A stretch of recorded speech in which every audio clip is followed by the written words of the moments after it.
میں سعودی عرب میں عربی کے بچے سنبھالتی تھی۔ رات کو گھر جانے لگتی تو عربی مالک کبھی 1000 کبھی 500 ریال مجھے پکڑا دیتا۔ مہینے بعد تنخواہ بھی اچھی ملتی۔ ایک رات عربی کی بیوی ناراض ہو کر گھر سے چلی گئی۔ عربی نے مجھے گھر پر ہی روک لیا۔ میرے تو ہوش اڑ گئے اس رات عربی نے۔ میں اور میرا شوہر سعودیہ میں مقیم تھے۔ ہم دونوں ہی BA پاس تھے، اس لیے میرے شوہر کو ایک فیکٹری میں ورکر کی نوکری مل گئی، لیکن اس کی تنخواہ اتنی نہیں تھی کہ گھر کا گزر بسر اچھا ہو سکے۔ اس لیے میں بھی ایک عربی کے گھر اس کے بچوں کی کیئر ٹیکر کے طور پر خیال رکھنے لگی۔ وہ عربی تو بہت اچھا تھا، اس نے میری تنخواہ بھی اچھی رکھی۔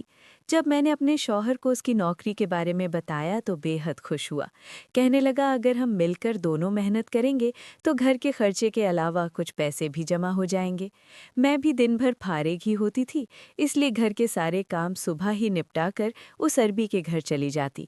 اس کے 2 چھوٹے بچے تھے، دونوں ہی جڑواں تھے، ایک بیٹی اور ایک بیٹا، دونوں 1 سال کے تھے۔ اس کی بیوی بچوں پر زیادہ توجہ نہیں دیتی تھی، اس لیے ان دونوں بچوں کی پوری ذمہ داری میری تھی۔ میں رات 8 بجے تک اس عربی کے گھر پر ہی رہتی تھی۔ ان بچوں کی پوری ذمہ داری مجھ پر تھی۔ میں صبح 12 بجے سے لے کر شام 8 بجے تک اس عربی کے گھر پر ہی رہتی۔ مجھے حیرت ہوتی تھی کہ ایک ماں کے ہوتے ہوئے بھی بچوں کا خیال کسی اور کو رکھنا پڑتا ہے۔ بچوں کو کھانا پلانا، ان کا ڈائپر چینج کرنا، سب کا خیال رکھنا، یہ سب میری ذمہ داری تھی۔ ویسے بھی مالکن کافی سخت مزاج کی تھی اور مجھ سے لیے دیے ہی رہتی تھی، زیادہ بات نہیں کرتی تھی۔ مجھے بھی ان کے گھر چند دن ہی ہوئے تھے کام کار کرتے ہوئے کہ میں اس عورت کے مزاج کو اچھی طرح سے سمجھ گئی تھی۔ وہ ہر وقت ملازمین پر چیختے چلاتے ہوئی نظر آتی تھی۔ اگر کسی سے ذرا سا بھی کوئی کام خراب ہو جاتا تو اس پر چلانے لگتی۔ اگر مالک گھر پر آتے تو اس سے بھی ذرا سی بات پر شور مچانے لگتی۔ میں نے یہ بات محسوس کی تھی کہ مالک کو اپنے بچوں سے بہت محبت ہے، لیکن بیوی شاید اچھی نہیں ملی۔ مالک جب اپنے کام سے گھر واپس آتے تو سب سے پہلے بچوں کے کمرے میں آتے، بچوں کے ساتھ ہی مصروف ہوتے، اس لیے پہلے دروازے پر دستک دیتے۔ میں فوراً سے ٹھیک ہو کر بیٹھ جاتی، پھر ہی وہ دروازہ کھولتے تھے، پھر اپنے بچوں کو پیار کرتے، مجھ سے بھی پوچھتے تھے کہ بچوں نے تنگ تو نہیں کیا، انہوں نے کھایا پیا تو ٹھیک سے ہے۔ وہ عربی پورے دن کے بچوں کی روٹین مجھ سے پوچھتا تھا۔ میں بھی اس عربی مالک کو سارے دن کی روٹین بتا دیتی تھی۔ ایک رات کو جب میں گھر جانے لگی تو کہنے لگا 1 منٹ رکو، پھر اس نے اپنی جیب سے بٹوا نکالا اور مجھے 500 ریال پکڑا دیے۔ یہ دیکھ کر میں حیران رہ گئی تھی، حالانکہ اس نے میری تنخواہ تو بہت اچھی رکھی تھی اور 500 ریال کم پیسے نہیں ہوتے۔ میں نے ایک نظر مالک کی طرف دیکھا تھا، میری آنکھوں میں حیرانگی تھی۔ کہنے لگا یہ رکھ لو، تمہارے کام آئیں گے۔ میں نے کہا نہیں مالک، آپ نے جو تنخواہ طے کی ہے وہ بھی کافی ہے۔ میری بات سن کر وہ مسکرانے لگا، کہنے لگا میں اپنی خوشی سے تمہیں دے رہا ہوں، یہ رکھ لو۔ میں نے وہ پیسے پکڑ کر اپنے پرس میں رکھ لیے۔ میں پھر سے جانے لگی۔ جیسے ہی میں دروازے تک پہنچی تو مجھے کہنے لگا بات سنو۔ میں نے کہا جی کہیے۔ وہ کہنے لگا اس بات کا ذکر اپنی مالکن سے مت کرنا، اسے مت بتانا کہ میں نے تمہیں 500 ریال دیے ہیں۔ کچھ دیر تو میں اس کی بات سن کر سوچ میں پڑ گئی تھی، پھر میں نے اس کی بات میں سر ہلا دیا اور کمرے سے باہر نکل گئی۔ لیکن نہ جانے کیوں اس رات میں بڑی بے چین سی رہی تھی۔ ایک تو مالک کا مجھے 500 ریال دینا اور دوسرا اس بات کا بیگم صاحبہ سے چھپانے کا کہنا، یہ دونوں باتیں ہی میرے ذہن کو الجھانے لگی تھیں۔ پھر میں نے کہا شاید بیگم صاحبہ ذرا سخت مزاج ہے، اس لیے عربی مالک کو منع کرتی ہوں گی کہ پیسے دینے سے۔ چلو اگر اس نے دے دیے تو کوئی بات نہیں، میں نے وہ پیسے سنبھال کے رکھ لیے۔ لیکن میری حیرت کی انتہا اس وقت نہیں رہی جب دوسرے دن مالک نے مجھے 1000 ریال دیے۔ اس بار تو میرے دل میں شک و شبہات آنے لگے تھے، آخر مالک میرے ساتھ اتنی مہربانی کیوں کر رہا تھا؟ میں نے وہ 1000 ریال اس عربی کو واپس پکڑا دیے۔ میں نے کہا مجھے یہ نہیں چاہیے۔ آپ کیوں مجھے روز روز اتنے پیسے دے رہے ہیں؟ میں نے فٹافٹ سے اپنی چادر کو درست کیا تھا، کیونکہ وہ میرے چہرے کو بڑے غور سے دیکھ رہا تھا۔ کہنے لگا کہ آپ میرے بچوں کا خیال رکھتی ہیں اس لیے۔ میں نے کہا کہ وہ میری ڈیوٹی ہے اور میں یہ پیسے نہیں لے سکتی۔ بہرحال میں نے اس دن اس شخص سے کوئی پیسہ نہیں لیا اور واپس گھر آ گئی۔ لیکن اگلے ہی روز جب میں بچوں کو سنبھالنے کے لیے گئی تو میں نے دیکھا کہ وہ مالک اپنے کام سے باہر نہیں گیا تھا، بلکہ گھر پر ہی تھا اور بچوں کے پاس ہی تھا۔ جب میں آئی تو مجھے کہنے لگا کہ اتنی دیر سے آئی ہو، آپ کو پتا ہے میرے دونوں بچوں کو بخار چڑھا ہوا ہے؟ اس کے لہجے میں فکر مندی بھی تھی اور تھوڑا لہجہ سخت بھی تھا۔ میں نے گھبرا کر جب گھڑی کی طرف دیکھا تو پورے 12 بج رہے تھے۔ میں اسی وقت آتی تھی۔ میں نے کہا میں تو اپنے وقت پر آئی ہوں۔ پھر وہ مجھے کہنے لگا اسی چیز کے آپ کو پیسے دے رہا تھا کہ آپ میرے بچوں کا خیال زیادہ رکھا کرے۔ دیکھیں صبح سے ان کو بخار ہے، ان کی ماں تو ان کی پرواہ نہیں کرتی، اس لیے میں نے آپ کو نوکری پر رکھا ہے تاکہ میرے بچوں کی اچھی سے اچھی کیئر ہو سکے۔ اس لیے نہیں کہ آپ 12 بجے تک آئیں اور میرے بچے یہاں پر بیماری میں روتے رہیں۔ ایک بچی تو سو رہی تھی لیکن اس کا جو چھوٹا بیٹا تھا وہ روئے جا رہا تھا۔ میں نے فٹافٹ سے اپنے مالک سے اسے اپنی گود میں پکڑ لیا۔ دونوں بچے مجھ سے بہت زیادہ مانوس ہو چکے تھے۔ جیسے ہی وہ بچہ میری گود میں آیا وہ بالکل خاموش ہو گیا۔ میں نے اسے سینے سے لگایا تو وہ تپ رہا تھا۔ میں نے اس کے ماتھے کو چوما۔ میں نے کہا آپ کو میرا انتظار کرنے کی بجائے بچوں کو ڈاکٹر کے پاس لے کر جانا چاہیے تھا۔ دیکھیے تو صحیح بچوں کو کتنا تیز بخار ہے۔ میری بات سن کر اس نے اپنے ماتھے پر ہاتھ مارا تھا، کہہ رہا تھا میری عقل کام نہیں کر رہی تھی۔ واقعی مجھے تو ڈاکٹر کے پاس لے جانا چاہیے تھا۔ پھر اس نے سوئی ہوئی بیٹی کو گود میں اٹھایا اور مجھے کہنے لگا چلو میرے ساتھ، انہیں ڈاکٹر کو دکھا دو۔ یہ سن کر میں کچھ جھجک سی گئی۔ میں نے کہا آپ مجھے کیوں لے کر جا رہے ہیں؟ آپ مالکن کو لے کر جائیں، وہ ماں ہے اور ماں ہی بہتر بتا سکتی ہے۔ میری بات پر وہ طنزیہ مسکرایا تھا، کہنے لگا کہ ماں ایسی ہوتی ہے جیسے کہ میری بیوی، اسے تو پتہ تک ہی نہیں کہ بچوں کو کون سی دوائی سوٹ کرتی ہے اور کون سی نہیں۔ دوائی تو آپ نے انہیں پلانی ہے، خیال بھی آپ نے رکھنا ہے، تو بہتر ہوگا کہ آپ میرے ساتھ چلیں۔ میں مالک کے ساتھ جیسے ہی کمرے سے باہر نکلی تو مالکن باہر لاؤنج میں بیٹھی ٹی وی دیکھ رہی تھی، ساتھ میں چائے پی رہی تھی۔ مجھے مالک کے ساتھ باہر جاتے دیکھا تو مجھے پکارا، پھر کہنے لگی کہاں جا رہی ہے اور بچوں کو کیا ہوا؟ میری بجائے مالک نے اپنی بیوی کو جواب دیا، کہنے لگے تمہیں نہیں معلوم تمہارے دونوں بچوں کو بخار ہے، انہیں ڈاکٹر کے پاس لے جا رہا ہوں، تم نے چلنا ہے تو چلو ساتھ۔ یہ بات سن کر مالکن کے چہرے پر بیزاری سی آ گئی تھی، کہنے لگی نہ بابا نہ، مجھ سے نہیں سنبھالے جاتے بچے، تم ہی جاؤ، تمہیں ہی شوق تھا۔ یہ کہہ کر وہ دوبارہ سے ٹی وی کے چینل چینج کرنے لگی۔ میں اتنا حیران تھی اس عورت پر کہ ایک ماں ہوتے ہوئے اس کا اتنا سخت لہجہ تھا۔ میں نے بہت سی لاپرواہ لڑکیاں دیکھی تھیں جو شادی کے بعد اور بچے ہونے کے بعد بچوں کے معاملے میں ذمہ دار ہو جاتی ہیں۔ یہ کیسی ماں تھی کہ بچوں کے لیے تڑپ نہ تھی؟ بلا شبہ مالکن بے حد خوبصورت تھی، لیکن اسے بچوں کی ذرہ بھی پرواہ نہ تھی۔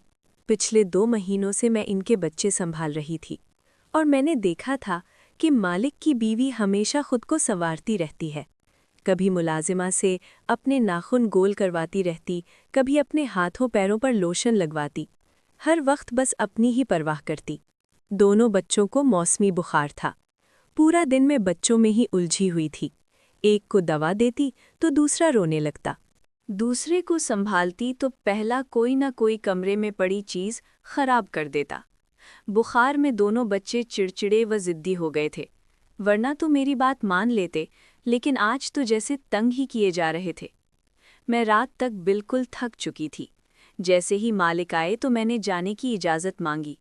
وہ مجھے کہنے لگے یہ بات تو مناسب نہیں لگ رہی، لیکن میں بھی مجبور ہوں، اگر آپ آج رات میرے بچوں کے ساتھ رہ لیں تو آپ کا مجھ پر بہت بڑا احسان ہوگا۔ میں نے کہا میں کیسے رہ سکتی ہوں؟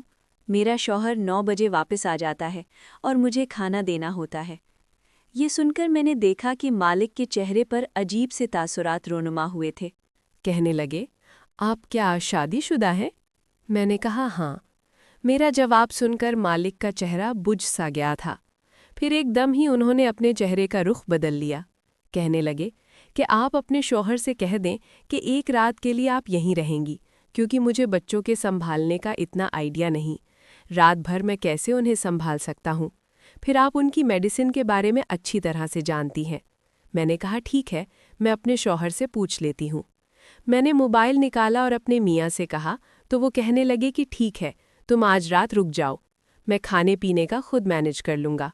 رات بھر میں بچوں کو سنبھالتی رہی اور اگلے دن بچے شام تک بھلے چنگے ہو گئے تھے۔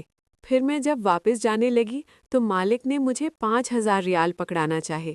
میں نے کہا کہ یہ آپ کیوں دے رہے ہیں؟ وہ کہنے لگے، آپ نے میرے بچوں کو بڑے مشکل وقت میں سنبھالا ہے اور اس پر آپ کا حق بنتا ہے، اس لیے اس کو انکار مت کیجیے گا پلیز۔ میں نے کہا کہ آپ میری ممتا کو پیسے سے کیوں تول رہے ہیں؟ بے شک یہ میری سگی اولاد نہیں، لیکن میں نے ہمیشہ انہیں اپنے بچوں کی طرح ہی سمجھا ہے، اس لیے آپ اپنے پیسے اپنے پاس رکھیں، مجھے ان کی ضرورت نہیں ہے۔ یہ کہہ کر میں نے اپنا پرس پکڑا اور میں گھر سے باہر نکل گئی۔ میری شادی کو ابھی 4 سال گزر گئے تھے، لیکن میری کوئی اولاد نہیں ہوئی تھی۔ میں شادی کے فوراً بعد ہی امید سے ہوئی تھی، لیکن میرا شوہر میرے آگے ہاتھ جوڑنے لگا، کہنے لگا، تمہیں پتہ ہے کہ میری تنخواہ اتنی نہیں، اور اتنی قلیل تنخواہ میں ایک بچہ افورڈ نہیں کر سکتا۔ خدا کے لیے ابھی تم ابارشن کروا لو، جیسے ہی حالات ٹھیک ہوں گے پھر ہم اللہ سے بچہ لے لیں گے۔ بچوں کا کیا، بچے تو ہو ہی جاتے ہیں۔ اس وقت میں بہت روئی تھی۔ میں نے کہا، بچہ اپنا نصیب لے کر آتا ہے، تم کیوں ایسا سوچتے ہو؟ لیکن وہ میرے آگے منت سماجت کرنے لگا، کہنے لگا، میں بہت تنگ ہوں، مزید تنگ ہو جاؤں گا، تم مجھے سمجھو۔ اس وقت میرے شوہر سعودیہ کے لیے ویزا لگوانے کی کوشش میں لگے ہوئے تھے، اس لیے میں نے ان کی بات مان لی۔ اس کے بعد ہم سعودی آ گئے۔ 3 سال سے میرا شوہر کام کر رہا تھا، لیکن حالات آج بھی ویسے ہی تھے، اور ہر بار جب میں یہ کہتی کہ ہمیں اولاد لینی چاہیے تو وہ انکار کر دیتا، کہتا بس 1 سال رک جاؤ، جیسے ہی حالات ٹھیک ہوں گے تو پھر لے لیں گے۔ ہم کون سا بڑے ہو گئے ہیں کہ اولاد نہیں ہو سکتی؟ وہ ہمیشہ ہی ٹال جاتا تھا، لیکن میرے دل میں یہ خواہش تھی کہ اللہ مجھے اولاد دے۔ اس لیے جب ان دونوں بچوں کو سنبھالنے کی ذمہ داری مجھے ملی تو میں نے نہیں سمجھا تھا کہ میں ملازمت کر رہی ہوں۔ وہ بچے میرے لیے ایک بوجھ ہیں۔ میں نے اپنی ساری ممتا ان پر نچھاور کر دی تھی اور دل سے ان کو سنبھالتی تھی۔ اگلے روز جب میں کام پر آئی تو میں نے دیکھا مالکن اور مالک میں جھگڑا ہو رہا تھا۔ نہ جانے کس بات پر اتنی بحث ہو رہی تھی کہ مجھے یہ خوف محسوس ہونے لگا کہ کہیں وہ آپس میں دست و گریبان نہ ہو جائیں۔ مالک اسے یہی کہہ رہے تھے کہ تم ہر وقت شاپنگ کرتی رہتی ہو یا پھر اپنے آپ کو سجاتی سنوارتی رہتی ہو، صرف رات ہی تمہیں بچوں کو سنبھالنا پڑتا ہے، وہ بھی تم دوسرے کمرے میں جا کر سو جاتی ہو، تمہیں ذرا بھی میرے بچوں کی پرواہ نہیں۔ اگر تمہارا یہی رویہ رہا تو میں تمہیں چھوڑ دوں گا۔ مالک بے تحاشا غصے میں چلاتے ہوئے یہ کہتے ہوئے باہر چلا گیا۔ میں اس وقت کمرے میں سارا شور سن رہی تھی، اور بچے بھی اس وقت سہمے بیٹھے تھے، کیونکہ چلانے کی آوازیں کمرے تک آ رہی تھیں۔ پھر میرا دل ڈر گیا جب اچانک سے میرے کمرے کا دروازہ کھلا۔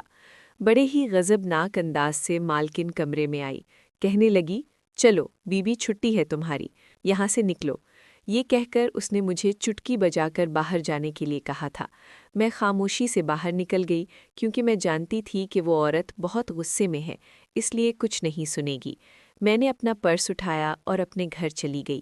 پھر میں نہیں جانتی کہ کیا ہوا اور کیا نہیں، لیکن شام کو ہی مجھے مالک کا فون آیا۔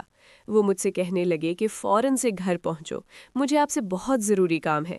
میں نے کہا، مالک اس وقت تو رات کے 8 بج رہے ہیں۔ وہ کہنے لگے، مجھے آپ سے بہت ضروری کام ہے، آپ کا آنا بہت ضروری ہے، آپ فوراً سے میرے پاس آئیں۔ میں نے اپنے شوہر کو بتایا تو کہنے لگے کہ ہو سکتا ہے بچوں کو پھر سے بخار نہ ہو گیا ہو، چلو تمہیں چھوڑ آتا ہوں۔ میرے شوہر کے پاس موٹر سائیکل تھی اور مجھے مالک کے گھر کے باہر ہی چھوڑ کر چلا گیا۔ جیسے ہی میں نے ڈور بیل دی، دروازہ چوکی دار کی جگہ مالک نے کھولا۔ میں نے حیرت سے دیکھا تو چوکی دار بھی گھر میں نہ تھا۔ میں نے مالک سے پوچھا تو وہ کہنے لگے کہ چوکی دار اپنے گھر گیا ہے، تھوڑی دیر بعد آ جائے گا، آپ اندر آ جاؤ، مجھے آپ سے بہت ضروری بات کرنی ہے۔ یہ سن کر میں مالک کے ساتھ اندر چلی گئی، پر میں نہیں جانتی تھی کہ اندر جاتے ہی مجھ پہ قیامت ٹوٹ پڑے گی۔ جیسے ہی میں اندر گئی، لاؤنج بالکل خالی تھا۔ یہ دیکھ کر میں تھوڑی پریشان تھی، اس لیے صوفے کے کنارے پر جا کر بیٹھی۔ پھر وہ سامنے والے صوفے پہ بیٹھ کے اپنا سر پکڑ کر کچھ سوچنے لگا۔ پھر کہنے لگا، میری بیوی دوپہر سے اپنے مائکے جا چکی ہے، جب میں گھر آیا تو میرے بچے موجود نہیں تھے۔ جب میں نے اپنی بیوی سے فون پر پوچھا تو کہنے لگی بچوں کو ساتھ لے کر نہیں گئی۔ وہ کہنے لگا کہ چوکی دار کو بھی اس نے واپس گھر بھیجا تھا۔ گھر پر کوئی بھی ملازم موجود نہیں تھا، یہاں تک کہ چوکی دار بھی نہیں۔ مجھے نہیں معلوم کہ وہ بچوں کو خود لے کر گئی ہے یا پھر اس نے میرے بچوں کو اغوا کروایا ہے۔ یہ کہہ کر وہ پھوٹ پھوٹ کر رونے لگا، کہنے لگا پتہ نہیں وہ میرے بچوں کے ساتھ کیا کرے گی۔ پھر کہنے لگا، اگر آپ بچوں کو ڈھونڈنے میں میری مدد کر دیں۔ میں سوچ رہی تھی کہ یہ میں کیسے کر سکتی ہوں، لیکن یہ سن کر تو مجھے بہت ہی دکھ ہوا تھا۔ ایک ماں ہو کر وہ کیا کھیل کھیل رہی تھی، اپنی ہی سگی اولاد کے ساتھ۔ ابھی میں ایسی سوچ میں تھی کہ جب پولیس کے موبائل کے ہارن کی آواز سنائی دی۔ کچھ ہی دیر میں دروازے اور دیوار پھلانگ کر پولیس اندر آ چکی تھی۔ مجھے اور اس عربی مالک کو دیکھ کر پولیس نے مجھے گرفتار کر لیا اور مجھ پر الٹے سیدھے الزام لگانے لگے۔ کہنے لگے آپ کی بیوی نے صحیح کمپلین کی تھی، آپ کا اس عورت کے ساتھ چکر ہے، تبھی آپ نے اسے اکیلے میں یہاں بلایا، اور یہ بھی کہنے لگے کہ دونوں بچوں کو اس ملازمہ نے اغوا کیا۔ یہ سن کر میں پریشان ہو کر رہ گئی تھی۔ وہ میرے عربی مالک پر بھی الزام لگا رہے تھے، حالانکہ ایسی کوئی بات نہیں تھی۔ مالک نے کہا ایسا کچھ نہیں ہے، لیکن وہ پھر بھی ہمیں پکڑ کر پولیس اسٹیشن لے گئے۔ میں رونے لگی۔ میں نے اپنے شوہر کو فون کیا تو وہ بھی پولیس اسٹیشن پہنچ گیا، لیکن پولیس کچھ بھی سننے کو تیار نہ تھی۔ میرا شوہر اس مالکن کے پاس چلا گیا اور اسے کہنے لگا میری بیوی نے آپ کے بچوں کو اغوا نہیں کیا اور نہ ہی مالک کے ساتھ کوئی چکر ہے، مجھے اپنی بیوی پر پورا بھروسہ ہے، اس لیے اسے چھوڑ دیں۔